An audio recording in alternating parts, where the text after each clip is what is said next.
candidates for assessment. আপনি যে অ্যাসেসমেন্টের দিন যাবেন, আপনি আপনার অ্যাসেসমেন্টের এনভায়রনমেন্টটাকে আগে ফার্স্ট অফ অল প্রিপেয়ার করবেন ক্যান্ডিডেটদের জন্য, তাদেরকে রিল্যাক্স করবেন, কারণ অ্যাসেসমেন্টের দিন তারা কিন্তু অ্যাসেসরকে দেখেই মানে একটু ঘাবড়ে যায়। তো একজন অ্যাসেসর হিসেবে আপনি গিয়েই হুট করে অ্যাসেসমেন্টটা শুরু করে দিবেন না। আপনি প্রথমে যাবেন, তাদের সাথে কুশল বিনিময় করবেন, তারপরে নিজের পরিচয় দিবেন, তারপরে কি উদ্দেশ্যে আসছেন, আস্তে আস্তে আপনি অ্যাসেসমেন্টটা মানে তাদেরকে পরিবেশটা আগে তাদের উদ্দেশ্যটা জানতে চাবেন, তাদেরকে বলবেন আপনি কোন উদ্দেশ্যে আসছেন, এসব কিছু বলে ওই যে এনভায়রনমেন্টটা আগে ক্রিয়েট করবেন তাদেরকে অ্যাসেসমেন্টটা দেওয়ার জন্য। যখন আপনি তাদের সাথে একটু কথা বলবেন, বুঝাবেন সুন্দর করে, তখন তারা আপনাকে সম্পর্কে একটা ধারণা নেবে, না অ্যাসেসর ভালো আছে, অ্যাসেসরের ব্যবহার তো ভালো, তাহলে অ্যাসেসর ভালো আছে, এরকম একটা পজিটিভ মাইন্ড তাদের মানে আসবে। তারপরে বলছে যে conduct pre assessment. Pre assessment বলতে এখানে বুঝাইছে সেলফ অ্যাসেসমেন্টটা। আপনি সেলফ অ্যাসেসমেন্টের মাধ্যমে বা প্রি অ্যাসেসমেন্টের মাধ্যমে তাদেরকে রিল্যাক্স করবেন, তাদেরকে জানাবেন, তারা যদি সবকিছুতে ইয়েস দেয় ওকে, তাহলে তারা অ্যাসেসমেন্টে বসতে পারবে না, কারণ তা কিন্তু সব পারে বিধায় একটা না দেয় তাহলে সে আর অ্যাসেসমেন্টে বসতে পারবে না। এই বিষয়টা তাদেরকে বলে সেই প্রি অ্যাসেসমেন্ট গুলো করাবেন। এখন প্রি অ্যাসেসমেন্টের ভিতরে কিন্তু অনেক কিছু আছে, যেমন সেলফ অ্যাসেসমেন্ট আছে, অ্যাগ্রিমেন্টটা পড়ে প্রি অ্যাসেসমেন্টের ভিতরে, অ্যাগ্রিমেন্ট তাকে আর ঠিক মতো জানাইছে কিনা এই বিষয়গুলা ওকে।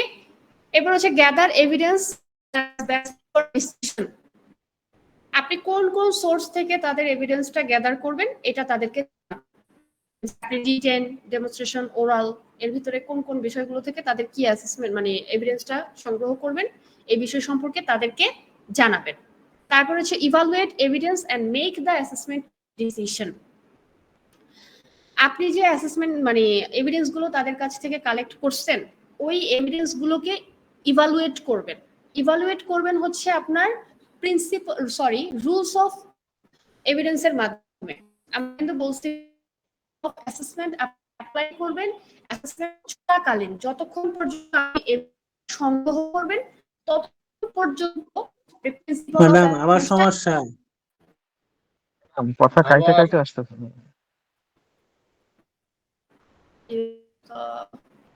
আজকে এরকম ম্যাম হয়তো নেটওয়ার্ক প্রবলেম।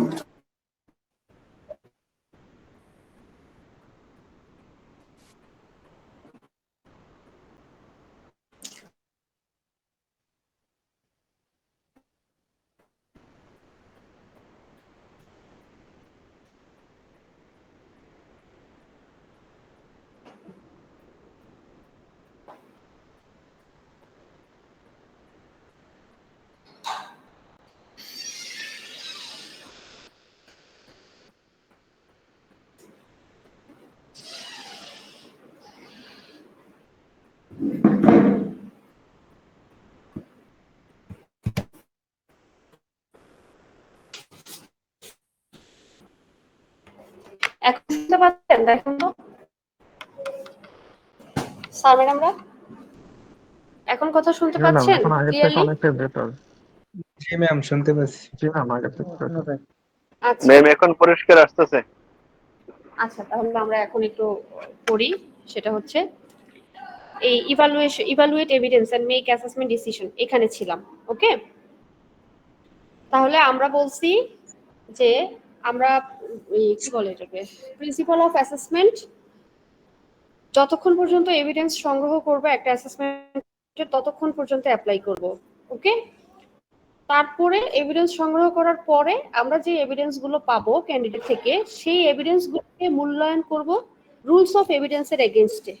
যদি রুলস অফ এভিডেন্স আপনার মিলে তখন আপনি বুঝতে পারবেন, যদি রুলস অফ এভিডেন্স গুলো ক্রাইটেরিয়া গুলো ফুলফিল করে একটা ক্যান্ডিডেটের, তার যে এভিডেন্স সেগুলোর মধ্যে, তাহলে আপনি বুঝতে পারবেন সে কম্পিটেন্ট। আর যদি সেগুলো ফুলফিল না করে ওকে বা কমপ্লাই না করে, তাহলে আপনি বুঝতে পারবেন যে সে নট ইয়েট কম্পিটেন্ট। তাহলে আপনি যে এভিডেন্স গুলো পাইছেন সেগুলো ইভালুয়েট করবেন, এবং ইভালুয়েট করার পরে অ্যাসেসমেন্ট একটা ডিসিশন নেবেন। অ্যাসেসমেন্ট ডিসিশন বলতে বুঝাইছে যে আপনার জাজমেন্টটা সে কি নট ইয়েট হয়েছে নাকি কম্পিটেন্ট হয়েছে এইটা। এরপর বলছে যে record and report assessment decision. আপনি যে অ্যাসেসমেন্ট ডিসিশনটা পাইছেন, দ্যাট মিনস সে কি কম্পিটেন্ট হলো নাকি নট ইয়েট কম্পিটেন্ট হলো, এটা আপনি প্রথমে রেকর্ড করবেন। রেকর্ডটা বলতে বুঝাইছে আপনি যে অ্যাসেসমেন্টে সারাদিন ব্যাপী তার যে যে বিষয়গুলো থেকে আপনি অ্যাসেসমেন্ট মানে এভিডেন্সটা কালেক্ট করছেন ওই বিষয়গুলো রেকর্ড করবেন সম্পূর্ণ, একদম নট ইয়েট হয়েছে না হয়েছে কি হয়েছে সব বিষয়গুলো রেকর্ড করবেন। আর রিপোর্ট করবেন কাকে? রিপোর্ট করবেন হচ্ছে আপনাকে যেই কর্তৃপক্ষ থেকে এই অ্যাসেসমেন্টটা কন্ডাক্ট করতে পাঠাইছে তার কাছে আপনি সমস্ত বিষয়টা রিপোর্ট করবেন। ক্লিয়ার এইটুকু স্যার ম্যাডামরা? Yes miss. ওকে। তারপরে দেখেন provide feedback to the trainee. একটা ট্রেইনিকে আপনি ফিডব্যাক প্রোভাইড করবেন। ওকে, সে যে আপনার কম্পিটেন্ট হয়েছে বা নট ইয়েট কম্পিটেন্ট হয়েছেন এইটার এগেনস্টে আপনি তাকে ফিডব্যাক দিবেন। ফিডব্যাকের কিছু প্রসেস আছে, ফিডব্যাকটা কিভাবে দিতে হয়, কখন দিতে হয়, কোন ওয়েতে দিতে হয়, কেন দিতে হয়, এই বিষয়গুলো সম্পর্কে আমরা এই সিবিএলএমটাই জানবো। ওকে, তাহলে আজকের জন্য আমাদের এই 6টা টপিক, এই 6টা লার্নিং আউটকাম।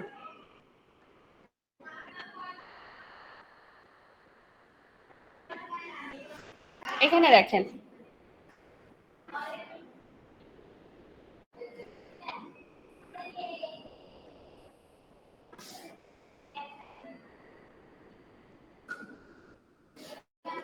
দেখতে পাচ্ছেন? এখানে দেখেন, সেটা হচ্ছে the process of organising conducting competency based assessment. একটা কম্পিটেন্সি বেসড যখন আপনি অর্গানাইজ করবেন বা কন্ডাক্ট করবেন তার প্রসেসটা কি? ফার্স্ট অফ অল হচ্ছে আপনি ওই যে উপরের যে কথাগুলো আমরা পড়ছি না, ওই 6টা কথাই হচ্ছে এখানে দেওয়া আছে। সেটা হচ্ছে ফার্স্ট অফ অল আপনি ক্যান্ডিডেটদেরকে প্রিপেয়ার করবেন, তারপরে তাদের এভিডেন্সগুলো কালেক্ট করবেন। ওকে, কালেক্ট করার পর আপনি অ্যাসেসমেন্ট ডিসিশন নেবেন, দ্যাট মিনস নট ইয়েট বা কম্পিটেন্ট যাই হোক না কেন সেটা নেবেন। সেটা নেওয়ার পর তাদেরকে আপনি ফিডব্যাক দিবেন। ফিডব্যাক দিবেন মানে আপনি তো এটা এই মেক অ্যাসেসমেন্ট ডিসিশনে কিন্তু আপনি অলরেডি ডিসিশন নিয়ে ফেলছেন সে কি কম্পিটেন্ট নাকি নট ইয়েট কম্পিটেন্ট, কিন্তু আপনি এখনো তাদেরকে সেটা জানান নাই। জানাবেন কখন? এই যে যখন আপনি তাদেরকে ফিডব্যাক দিবেন তখন ওই ফিডব্যাকের সময় আপনি তাদেরকে জানাবেন যে আপনি কম্পিটেন্ট হয়েছেন বা নট ইয়েট কম্পিটেন্ট হয়েছেন। তারপরে আপনি জানাইলেন, সবকিছু শেষে আপনার যে ডিসিশন, আপনার যে সিদ্ধান্ত সবকিছু আপনি রেকর্ড করবেন, দেন আপনি রিপোর্ট করবেন কার কাছে? এনএসডি এর কাছে, কারণ এনএসডিএ কিন্তু আপনাকে অ্যাসেসমেন্টটা কন্ডাক্ট করতে পাঠাইছে। তো সবকিছু আপনি যে সারাদিন অ্যাসেসমেন্টটা নিচ্ছেন, আপনার ক্যান্ডিডেটের যে আপনার এভিডেন্সগুলা, ইভেন্ট তার যে দিন শেষে কম্পিটেন্ট হলো নাকি নট ইয়েট কম্পিটেন্ট হলো সবকিছু আপনি রেকর্ড করবেন এবং ওইটা এনএসডিএ কর্তৃক রিপোর্ট করবেন। রিপোর্ট করার পরে আপনি ওভারঅল আরেক মানে পুরো প্রসেসটা আবার রিভিউ করবেন, মানে পুনরায় আবার ঘুরে দেখবেন যে আপনার কাছে কোনো কিছু ছুটে গেল কিনা।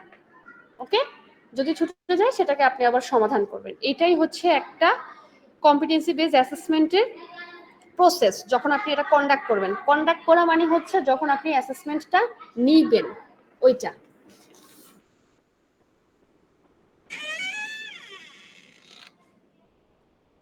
এরপরে দেখেন প্রিপেয়ার অ্যাসেসমেন্ট এনভায়রনমেন্ট। আপনি অ্যাসেসমেন্টের এনভায়রনমেন্টটা কিভাবে প্রিপেয়ার করবেন? ফার্স্ট অফ অল হচ্ছে আপনি অ্যাসেসমেন্টের এনভায়রনমেন্টটা আপনি আপনার যে লার্নার, ওই যে একটা কথা বললাম না যে আপনি অ্যাসেসর হিসেবে ঢুকেই তাদেরকে বলবেন না যে চলেন আজকে অ্যাসেসমেন্ট শুরু করে দিই, এই হয়েছে সেই হয়েছে, এগুলা না। আপনি প্রথমে যাবেন, অ্যাসেসমেন্ট সেন্টারে যাবেন, যাওয়ার পর তাদেরকে গ্রেটিংস দিবেন, তারাও আপনাকে গ্রেটিংস দিবে। তারপরে হচ্ছে আপনার নাম পরিচয় সব বলবেন, বলার পরে হচ্ছে কেন আসছেন আপনি তাদের কাছ থেকে জানতে পারবেন, যে জানতে চাবেন যে তারা কেন আসছে, কোন উদ্দেশ্যে আসছে। এই বিষয়গুলো সম্পর্কে যখন জানবেন তারপরে আপনি আপনার যে এগ্রিমেন্টে 6টা বিষয় লেখা আছে, কনটেক্সট যেটাকে বলে এগ্রিমেন্টে, ওই বিষয়গুলো সম্পর্কে তাদেরকে সবকিছু জানাবেন। যে সেলফ অ্যাসেসমেন্ট দিতে হবে, আপিল প্রসেস সম্পর্কে জানাতে হবে, কারো কোনো রিজনেবল অ্যাডজাস্টমেন্টের প্রয়োজন আছে কিনা এই বিষয়টা সম্পর্কে জানাবেন। সবকিছু জানানোর পরে তাদেরকে এবার ফাইনালি অ্যাসেসমেন্টে বসার জন্য ডিক্লেয়ার করবেন। বুঝতে পারছেন? এই সব কিছু জানাইলে তখন কিন্তু তারা একটা স্বস্তি বোধ করবে, তারা বুঝতে পারবে কিভাবে অ্যাসেসমেন্টটা হবে, কিরকম হবে। তারা কিন্তু একটা ধারণাও নিতে পারবে যে আসলে অ্যাসেসরটা কেমন, ভালো নাকি খারাপ, মানে মেন্টালি সে কি আছে। কারণ আপনি যখন ওই যে একটু রুক্ষ ভাষায় কথা বলেন, এটা কিন্তু স্কুল কলেজে অহরহ হয়, একটু রুক্ষ ভাষায় কথা বললেই তখন বলে যে অ্যাসেসর মনে হয় আজকে ঝগড়া করে আসছে, মন মেজাজ খারাপ। তো এরকম যেন না হয়, আপনি সব বিষয়বস্তু তাদেরকে জানাবেন কিভাবে কি হবে না হবে, এইভাবে আপনি অ্যাসেসমেন্টের যে এনভায়রনমেন্টটা আছে সেই এনভায়রনমেন্টটা ক্রিয়েট করবেন বা প্রিপেয়ার করবেন। ওকে, এবার দেখেন একজন অ্যাসেসর হিসেবে আপনার কিছু কাজ আছে, যে কাজগুলো আপনাকে করতে হবে। সেটা কি? সেটা হচ্ছে interpret the criteria for assessment. অ্যাসেসমেন্টের যে ক্রাইটেরিয়া গুলো আছে সেই ক্রাইটেরিয়া গুলো আপনাকে ব্যাখ্যা করতে হবে। ইন্টারপ্রেট মানে হচ্ছে ব্যাখ্যা করা। দ্যাট মিনস আপনি কোন উদ্দেশ্যে আসছেন, কোন কোন সোর্স থেকে আপনি এভিডেন্সটা সংগ্রহ করবেন, তারপরে হচ্ছে আপনার আপিল প্রসেস সম্পর্কে বলতে হবে, তারপরে হচ্ছে রিটেন টেস্টের কয় ঘন্টা, ডেমনস্ট্রেশন কয় ঘন্টা। ওকে, এই যে বিষয়গুলো সবগুলো আপনাকে ফার্স্টে তাকে জানাতে হবে। তারপর হচ্ছে demonstrate a high level of knowledge, skill and attitude in the technical area in which you are assessing. তাহলে কোন কোন স্কিলগুলো আপনি তার অ্যাসেস করবেন ডেমনস্ট্রেশনের ভিতরে, এটা কাকে একদম বলে দিবেন। দ্যাট মিনস রিটেনে কতটুকু সময়, আর রিটেন থেকে আপনি কি করবেন, ইভেন ডেমনস্ট্রেশনের সময় আপনি কোন কোন বিষয়গুলো কত ঘন্টা তার কি অ্যাসেস করবেন, এই বিষয়গুলো আপনি তাকে জানায় দিবেন। তারপর হচ্ছে demonstrate the required interpersonal skill. Okay, তার হচ্ছে ভিতর কত কোনো স্কিল দরকার আছে কিনা, বা কোন কোন বিষয়গুলো তার স্পেসিফিক পারফর্ম করতে হবে, বা এই বিষয় থেকে যে আপনি তার এভিডেন্সটা কালেক্ট করবেন, এটা আপনি তাকে জানায় দিতে হবে। Apply relevant assessment technique. Apply relevant assessment technique বলতে বোঝাইছে যে আপনি একজন অ্যাসেসর। ওকে, অ্যাসেসমেন্ট তো সচরাচর হচ্ছে 3টা ধাপেই হয়, ফার্স্টে রিটেন, তারপরে হচ্ছে ডেমনস্ট্রেশন, তারপরে ওরাল। কিন্তু আপনি যদি চান যে আপনি ফার্স্টে এইভাবে করবেন ওইভাবে করবেন, যে ধরেন আপনি ফার্স্টে ডেমনস্ট্রেশন নেবেন বা রিটেন নেওয়ার পরে আপনি পরে ওরাল নিতে চাচ্ছেন, আপনি চাইলে এই টেকনিকটাও অ্যাপ্লাই করতে পারেন, কিন্তু সব সময় না। অনেক অ্যাসেসর করে কি, আপনি রিটেন নেয়, রিটেন নেওয়ার পর যখন ডেমনস্ট্রেশন হয় তখনই ওরাল নেয়। আবার অনেকে কিন্তু আলাদা করে ওরাল নেয়, তখনই কিন্তু আপনি ফিডব্যাকটা দিয়ে দেয়। মোট কথা হচ্ছে অ্যাসেসমেন্টটা কিভাবে নিলে আপনি স্বাচ্ছন্দ্য বোধ করতে পারবেন, কোনটা আগে কোনটা পরে, এটা আপনি ডিসাইড করতে পারবেন। এটা সচরাচর অ্যাসেসররা করে থাকে জবের ক্ষেত্রে।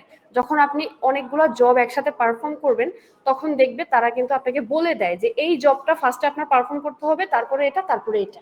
আপনারা খেয়াল করছেন কিনা আমি জানি না, কিন্তু আমাদের কুকিং এর ক্ষেত্রে আমাদের হচ্ছে তারা অনেকগুলো জব একসাথে থাকে, তো তখন তারা কিন্তু এইসব বলে দেয় যে আপনি আগে এটা করবেন, এটা করবেন, এটা করবেন। এটাই আর কি বুঝাইছে যে চাইলে আপনি আপনার মতো করে, একজন অ্যাসেসর যেহেতু আপনি, তো আপনি চাইলে আপনার মতো করেও ইভেন্টটা সাজাইতে পারেন। তারপর হচ্ছে ensure that the evidence provide in sufficient. আপনি যে এভিডেন্স গুলো তাদের কাছে কালেক্ট করতেছেন, এইটা আপনাকে ফার্স্ট অফ অল এনশিওর হইতে হবে যেন এটা পর্যাপ্ত হয়। ওকে, তারপর হচ্ছে make impartial judgement and provide constructive feedback to the candidate. আপনাকে কোনো পার্শিয়ালিটি করা যাবে না, আপনি যেটা ওই ক্যান্ডিডেটের যেটা আছে ঠিক ওইটাই আপনি তাকে জাজমেন্ট দিবেন, তার যা আছে ঠিক তাকে তাই প্রোভাইড করবেন। তার দেখা গেছে সে কম্পিটেন্টের যোগ্য না, কিন্তু আপনি তাকে কম্পিটেন্ট করে দিচ্ছেন, এটা করা যাবে না। তারপর হচ্ছে একটা ফিডব্যাক দিতে হবে দিন শেষে, আর ফিডব্যাকটা অবশ্যই কনস্ট্রাকটিভ, দ্যাট মিনস গঠনমূলক হইতে হবে। ওকে, গঠনমূলক ফিডব্যাক বলতে কি বুঝেছি এটা আমরা আরো ইন ডিটেলস যখন ফিডব্যাকের টপিকটা আসবে তখন বলবো। তাহলে একজন অ্যাসেসমেন্টের দিনে অ্যাসেসর হিসেবে এটা হচ্ছে আপনার কাজ বা দায়িত্ব। এবার দেখেন এখানে লেখা আছে কনটেক্সট অফ অ্যাসেসমেন্ট, এটা আমরা আগেও পড়ছি, তারপরও আমি একবার গো থ্রু করে দিতে চাই। সেটা হচ্ছে কনটেক্সট মানে হচ্ছে আপনার প্রসঙ্গ, আর অ্যাসেসমেন্ট, তাহলে অ্যাসেসমেন্ট রিলেটেড প্রসঙ্গ। ওকে, সেটা হচ্ছে কি কি হইতে পারে এই কনটেক্সটে, আপনার অ্যাসেসমেন্টের কনটেক্সটে কি কি উল্লেখ থাকতে পারে বা অন্তর্ভুক্ত থাকতে পারে। সেটা হচ্ছে environment in which assessment will be carried out. তাহলে কোন পরিবেশে অ্যাসেসমেন্টটা হবে বা কোথায় হবে এই বিষয়টা আপনাকে জানায় দিবে। তারপর relationship between unit of competency and candidates real work. Okay, that means কোন কোন ইউনিটগুলা আপনার জাজ করবে, তারপর হচ্ছে ক্যান্ডিডেটের কোন কোন কাজগুলো তাকে দেখতে হবে পারফর্ম করবে, এগুলো আপনি বলে দিবে। তারপরে time period over which assessment take place, কোন সময় কোন কোন জায়গায় কিভাবে কি হবে অ্যাসেসমেন্টটা, সবকিছু আপনার এই কনটেক্সট অফ অ্যাসেসমেন্টে বলা থাকবে। আপনারা কি আছেন আমার সাথে? ইয়েস মিস জি ম্যাম, ম্যাডাম জি ম্যাম আছে। করেছেন ম্যাডাম। প্রবলেম বুঝি নাই কেন এখনো কথা শুনতে পাচ্ছেন না? জি ম্যাম শুনতে পাচ্ছি।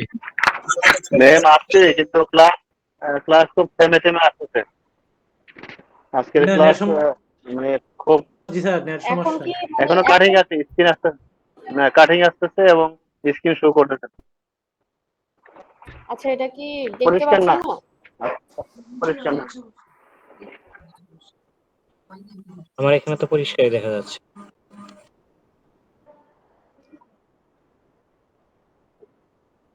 আচ্ছা হয়তোবা ওই যাদের দেখা যাচ্ছে না তাদের হয়তোবা আমার মতো নেট সমস্যা। আমি ভিতরে ছিলাম তো এখন বাইরে আসছে, আমার মনে হয় না এখন সমস্যা হবে। আর যদিও হয় ওই রেকর্ড হচ্ছে পরে দেখে নিন, সমস্যা নেই। আচ্ছা দেখেন, সেটা হচ্ছে preparing candidate for an assessment decision.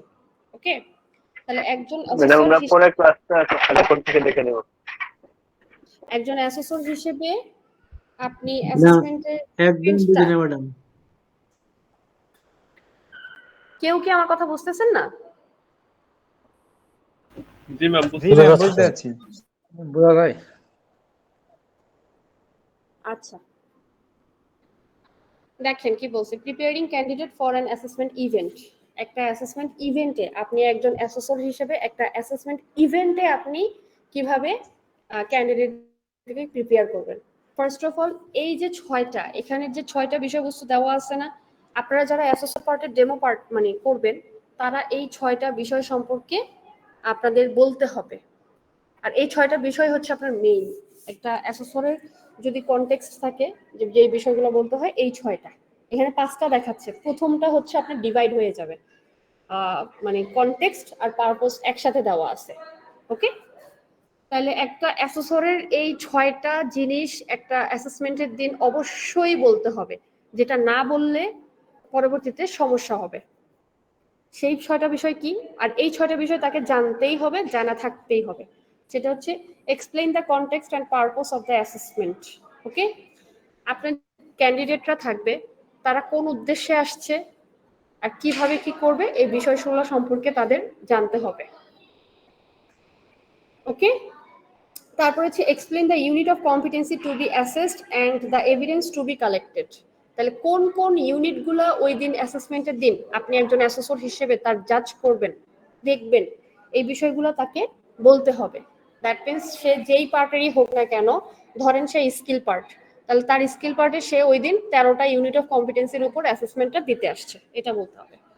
Outline the assessment procedure, the preparation which the candidate should undertake and answer any questions. That means assessment outline the assessment procedure বলতে অ্যাসেসমেন্টের ইভেন্ট ওইদিন, যে রিটেন, ডেমনস্ট্রেশন, ওরাল, এই তিনটা ইভেন্টে যে অ্যাসেসমেন্টটা হবে, কোন event কত ঘন্টা, যেমন রিটেন আপনার 1 ঘন্টা, ডেমনস্ট্রেশন আপনার হয়তো বা 2 স্কিল পার্টের বা 4 ঘন্টা, এটা আপনার বলে দিতে হবে।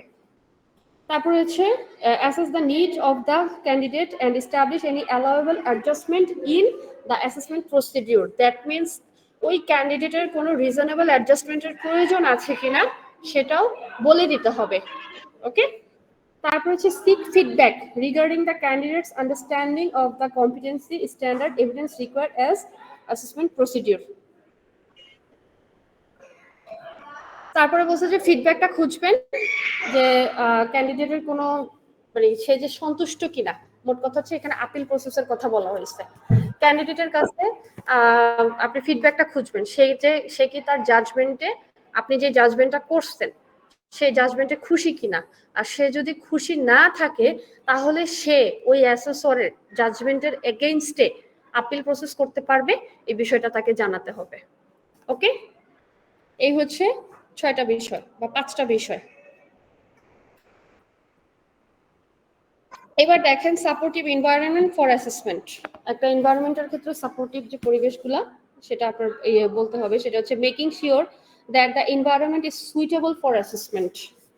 ফার্স্ট অফ অল আপনার শিওর হইতে হবে যে এনভায়রনমেন্টে অ্যাসেসমেন্টটা হবে সেই এনভায়রনমেন্টটা ওই অ্যাসেসমেন্ট নেওয়ার যোগ্য কিনা।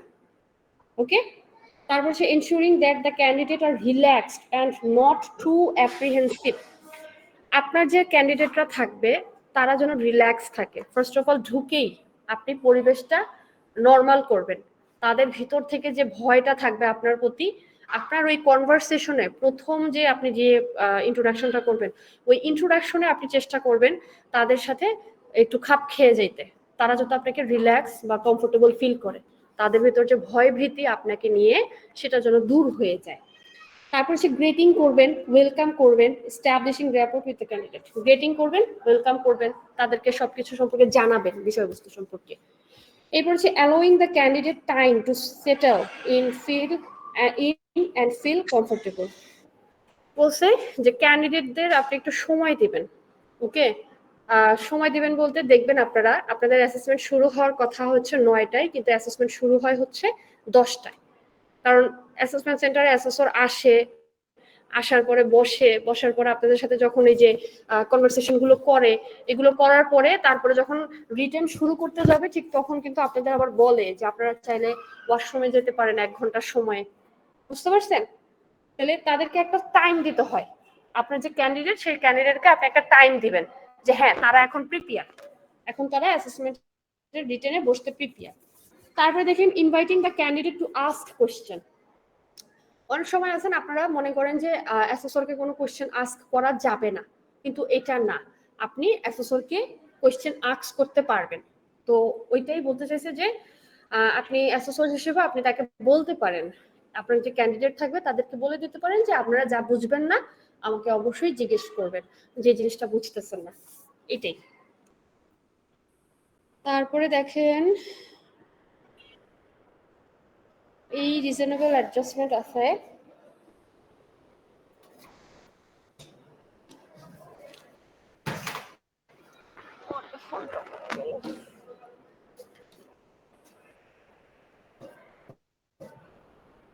সেটা হচ্ছে এখানে দেখেন কি বলছে, একজন অ্যাসেসর হিসেবে আপনি কোন কোন বিষয়গুলো রিজনেবল করতে পারেন, অ্যাডজাস্টমেন্ট করতে পারেন। আপনার একটা ক্যান্ডিডেট ওই অ্যাসেসমেন্টের দিন তার রিজনেবল অ্যাডজাস্টমেন্ট প্রয়োজন। এখন আপনি একজন অ্যাসেসর হিসেবে তার কোন কোন অ্যাডজাস্টমেন্ট গুলো করতে পারবেন ওই অ্যাসেসমেন্টের দিন, সেটা হচ্ছে consideration on the candidates language, literacy, numeracy, capability. ধরেন আপনার কোনো ক্যান্ডিডেটের ভাষাগত সমস্যা আছে, তারপরে হচ্ছে সে মানে সে বুঝে না বিষয়টা, গণনা করতে বা ভাষা বলতে বুঝে না, তো আপনি চাইলে সেই বিষয়টা তাকে বিবেচনা করতে পারেন। তারপর হচ্ছে provision of personal support service like reader, interpreter, attender care. That means সে লিখতে পারে না, তার ক্ষেত্রে রিডার। তারপর হচ্ছে সে কোনো কিছু বলতে পারতেছে না বা পড়তে পারতেছে না, যাই করুক না কেন সেটা করতে পারতেছে না, তো আপনি তাকে চাইলে একটা সাপোর্ট পারসন প্রোভাইড করতে পারেন। Consideration relating to age or gender. ধরেন বয়স্ক কেউ থাকলো, ওই বয়স্কর ক্ষেত্রে আপনি কনসিডার করতে পারেন কিভাবে, তাকে 5 মিনিট সময় একটু বেশি দিয়ে বলতে পারেন। 5 মিনিট দেখা গেছে বেশি সময় দিলে তার জন্য যদি সুবিধা হয় বয়স্ক ক্যান্ডিডেটের, ওল্ডার ক্যান্ডিডেটের ক্ষেত্রে, সেভাবে আপনি রিজনেবল অ্যাডজাস্টমেন্টটা করতে পারেন। তারপর হচ্ছে consideration relating two cultural belief, traditional practice, religious observation, এই বিষয়গুলো আপনি তাকে বিবেচনা করতে পারেন। তারপর হচ্ছে use of adaptive technology or special equipment. আপনার যদি কোনো পিডব্লিউডি থাকে ওই অ্যাসেসমেন্ট সেন্টারে, তাহলে তার জন্য কোনো স্পেশাল কোনো টেকনোলজি যদি থাকে, তাহলে সেটা আপনি তাকে ইউজ করার জন্য বলতে পারেন। তারপর হচ্ছে adjustment to the physical environment or venue. দেখা গেছে ওই এনভায়রনমেন্টে সে অ্যাডজাস্ট হতে পারতেছে না, বা সে দেখা গেছে ঠান্ডা লাগতেছে, গরম লাগতেছে, বেশি ঠান্ডা লাগতেছে, তাহলে এসির থেকে সরায় এসির নিচের দিকে যে জায়গাটা ঠান্ডা লাগে না, আপনি সেই জায়গায় তাকে একটু বসায় দিলেন। এই ধরনের অ্যাডজাস্টমেন্ট করতে পারেন ওই ভেন্যুর ক্ষেত্রে। Flexible assessment session to allow for fatigue or maybe physical demands. That means যারা একটু মোটা, বেশিক্ষণ বসে থাকতে পারে না, তাদেরকে একটু দাঁড়ানোর সুযোগ দিতে পারেন যে ঠিক আছে আপনি এমন একটা জায়গায় বসেন যেখানে বসলে আপনি ধরেন 5-10 মিনিট পরের জন্য 1 মিনিট দাঁড়াইতে পারলেন, বা আধা ঘন্টা পরে 1 মিনিট দাঁড়াইতে পারলেন, আপনার সুবিধা মতো, জন্য আপনি দাঁড়াইলে অন্য কারোর সমস্যা না হয়, এই বিষয়টা আপনি বিবেচনা করতে পারেন। তারপরে ফরম্যাট অফ অ্যাসেসমেন্ট ম্যাটেরিয়ালস, যেমন হচ্ছে first language or use audio visual AIDS. দেখা গেছে অনেকে এখানে থাকতে পারে যে হচ্ছে কোনো কি বলে এটাকে লিখতে পারে না। ওকে, তো তার ক্ষেত্রে আপনি অ্যাসেসমেন্টের ফরম্যাটটা এরকম করতে পারেন যে লিখতে পারতেছে না, তাকে আপনি ভিডিও বা কোনো একটা ভিডিওর মাধ্যমে তার অ্যাসেসমেন্টটা নিতে পারেন। বা তাকে হচ্ছে অডিওর মাধ্যমে আপনি অ্যাসেসমেন্টটা নিতে পারেন। এই ধরনের ফরম্যাট আপনি একজন অ্যাসেসর হিসেবে প্রোভাইড করতে পারেন। তারপর হচ্ছে revising proposed assessment method tools. এই যে অ্যাসেসমেন্টের যে টুলসগুলো, এইগুলো হচ্ছে আপনি আবার রিভাইজ করতে পারেন। সেটা হচ্ছে ওই রিটেন, ডেমনস্ট্রেশন, ওরাল, এগুলোর মাধ্যমে ধরেন তার ওই যে রিটেনটা নিতে পারলেন না, সে লিখতে পারে না, তাহলে আপনি তার হচ্ছে রিটেনের জায়গায় তার ভিডিওর মাধ্যমে নিলেন, ভিডিও কোনো টুলস প্রোভাইড করে নিলেন তার অ্যাসেসমেন্টটা। তো এইভাবেও আপনি করতে পারেন। একজন অ্যাসেসর হিসেবে আপনি এই দিকগুলো একটা ক্যান্ডিডেটের জন্য অ্যাডজাস্টমেন্ট করতে পারেন। এবার এখানে দেখেন পসিবল স্ট্র্যাটেজিস ফর কি বলছে, adjusting the assessment process. Adjusting প্রসেসের ক্ষেত্রে আপনার পসিবিলিটি কি হইতে পারে, সেটা হচ্ছে ক্যাটাগরি। যেমন ধরেন ইন্ডিজিনিয়াস, দ্যাট মিনস উপজাতি। আর উপজাতিদের জন্য পসিবল ইস্যু কি, দ্যাট মিনস সমস্যাগুলো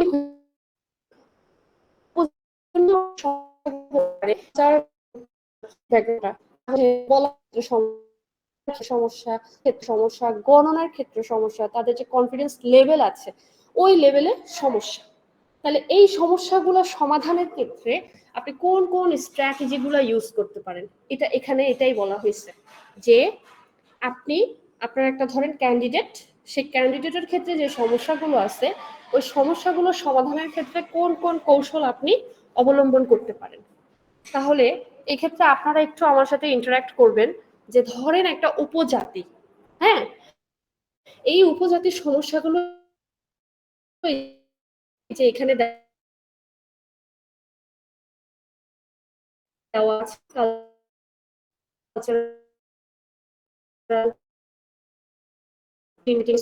এখন এই ম্যাডাম কোন কৌশলগুলো সমস্যা থাকতে বলেন পারে? তো আপনারা। হ্যাঁ, এখন ভাষাগত সমস্যাটা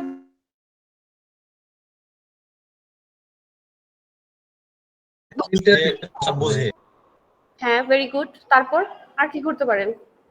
একজন ট্রান্সলেটর কে নিযুক্ত করতে পারি। হ্যাঁ, ভেরি গুড। তারপর আর কি করতে পারেন? গুগলের সাহায্য নিতে পারি। গুগলের সাহায্য ঠিক আছে, তাকে দিতে পারেন। তারপর তার কনফিডেন্স লেভেল বাড়ানোর জন্য তাকে সাহস দিতে পারেন, তাকে বলতে পারেন কোনো একটা উদাহরণ দিয়ে বা মডেলের উদাহরণ দিয়ে যে ওই দেখো অমুক উপজাতীয় তো কিছু করে দেখাইছে, এটা তাকে কনফিডেন্স লেভেলটা বাড়াইতে পারেন না? বা ওই মহিলা এরকম করছে, তুমিও চাইলে পারবা, তোমার ভিতরে সেই পটেনশিয়ালিটিটা আছে, এইভাবে করে তার উৎসাহটা বাড়াইতে পারেন না স্যার ম্যাডামরা? জি। তারপরে হচ্ছে যে তার অ্যাসেসমেন্টটা ভার্বালি নিতে পারেন। সে হচ্ছে লিখতে পারতেছে না, তাহলে তার হচ্ছে ভিডিওর মাধ্যমে তার লেখাটা, ওই যে ইন্টারপ্রেটার তো দিতেই পারেন, তাহলে তার লিখতে পারতেছে না, তাহলে তার অ্যাসেসমেন্টে আপনি ভিডিও কিছু গ্রাফিক্যাল এইডের মাধ্যমে নিতে পারেন, পারেন না? জি। আর বয়স্ক বলে তাকে টাইম বেশি দিলাম। হ্যাঁ, যদি ওল্ডার ক্যান্ডিডেট থাকে, উপজাতির ভিতরেই যদি ধরেন আপনার ওল্ডার ক্যান্ডিডেট আছে, তো সেক্ষেত্রে আপনি 5টা মিনিট সময় বাড়ায় দিতে পারেন তার ক্ষেত্রে।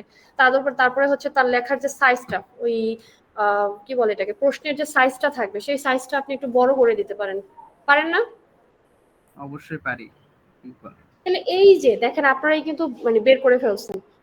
তো আপনাকে হয়তো বা এভাবে প্রশ্ন করতে পারে যে ইন্ডিজিনিয়াস পিপলদের জন্য অ্যাজ এ ট্রেনার আপনি তাদের সমস্যাটা দূর করার জন্য কোন কোন সমাধান করতে পারেন, স্ট্র্যাটেজিগুলো আপনি ইউজ করবেন বা কোন কোন স্ট্র্যাটেজিগুলো আপনি অবলম্বন করবেন। তখন আপনি এটা বলতে পারবেন না যে একজন ট্রেনার হিসেবে উপজাতিদের জন্য তার যদি ভাষাগত সমস্যা থাকে, তাহলে আপনি জাস্ট এইভাবে তো লিখবেন না, আপনি জাস্ট লিখতে পারেন যে ভাষাগত সমস্যার জন্য ইন্টারপ্রেটার দিয়ে দিব। তারপর হচ্ছে আপনার তার অ্যাসেসমেন্টটা আমি ভার্বাল নিলাম। তারপর হচ্ছে যদি ওল্ডার ক্যান্ডিডেট থাকে তাহলে আমি তাকে একটু সময় বাড়ায় দিলাম, ফন্ট সাইজটা বাড়ায় দিলাম, এরকম করে বলতে পারবেন না 2-3টা বানায়া? ইনশাআল্লাহ। জি ম্যাম, পারবো। এখানে আরো অনেক কিছু আছে, আপনারা একটু জাস্ট লিখে নেবেন, দেখে ওইভাবে করে জাস্ট দিয়ে দিবেন। ওকে, আর আমাদের লিংকটা শেষ হয়ে গেছে, আমরা নতুন লিংক দিতেছি আপনাদের। সবাই তাড়াতাড়ি একটু নতুন লিংকে জয়েন করে ফেলবে।